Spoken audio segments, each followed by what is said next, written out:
তোমার দাদা যদি রাধারানীর সঙ্গে থাকতে চায় আর আমাকে রাস্তা দেখতে বলে, তাহলে তো আমি ছেড়ে দেবো না, না? অমনি আমি শ্বশুর করে চলে যাব। ইনফ্যাক্ট ও তাই বলেছে। ও নিজের বিপদ নিজে ডেকে আনলো। না, ভুল বললাম, রাধারানী ওকে বিপদের মধ্যে ঠেলে দিল। আর আমার কিন্তু কিছু করার নেই, জানো। ও যদি এটাই চায়, আমি যে এতগুলো বছর ওর পেছনে ইনভেস্ট করলাম, তার উসুল নেব তো। আমি আমার অধিকার বুঝে নেব না? হয় ও আমাকে আমার অধিকার দেবে, না হলে আমার অধিকার আমি এক চুলও কমাবো না। আর দিদিভাই দেখো, টাকাটা যদি তুমি চাও তাহলে তো দাদা তোমাকে টাকাটা দিয়ে দেবেন। মানে রাধারানী হয়তো সেইভাবেই ব্রেন ওয়াশটা করবে, কিন্তু আমি বলি কি দিদিভাই, তুমি না টাকাটা চেয়েও না। আরে বাবা, টাকাটা চাইলে তো তোমার লস। আরে বাবা, এটা কেন বুঝতে পারছো না? টাকাটা পেয়ে গেলে তো তোমার আর কিছু বলার জায়গা থাকবে না। ও বৌদি, শোনো না, আমি তো বুঝতে পারছি না যে এই ক্ষতিপূরণের প্রশ্নটা আসছে কোত্থেকে। মানে দাদা চাইলেই তো আর ডিভোর্সটা হবে না, না? মানে ডিভোর্সটা তো তোমাকেও দিতে হবে। তুমি যদি ডিভোর্সটা না দাও, দাদা তো আর একা একা ডিভোর্স করতে পারবে না, তাই না? শাহানা, এই পৃথিবীটা চলে পুরো টাকার জোরে।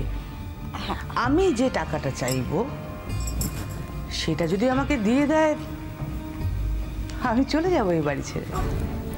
মানে হ্যাঁ, তুমি ওই রাধারানীর কাছে হার স্বীকার করে নেবে?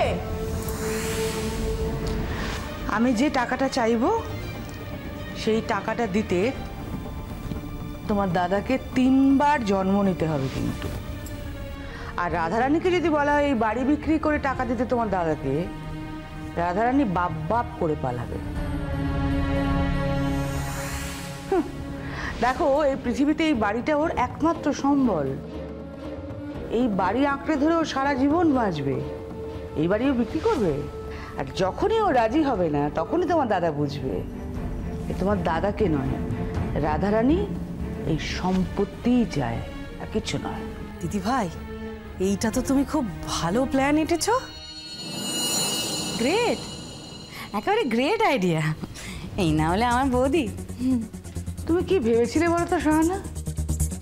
আমি বোকার মতো ক্ষতিপূরণ চেয়ে এই বাড়ি থেকে চলে যাব শ্বশুর করে? মাঝে মধ্যে মনে হয় না তোমরা আমাকে ভুল চিনেছো। দিদিভাই এই যে প্ল্যানটা তুমি করেছো না, এরকম পারফেক্ট, দারুণ করেছো, দারুণ। সাপও মরবে অথচ লাঠিটাও ভাঙবে না। মানে দাদাও টাকাটা দিতে পারবেন না, আর রাধারানী বাড়ি বিক্রিও করবে না।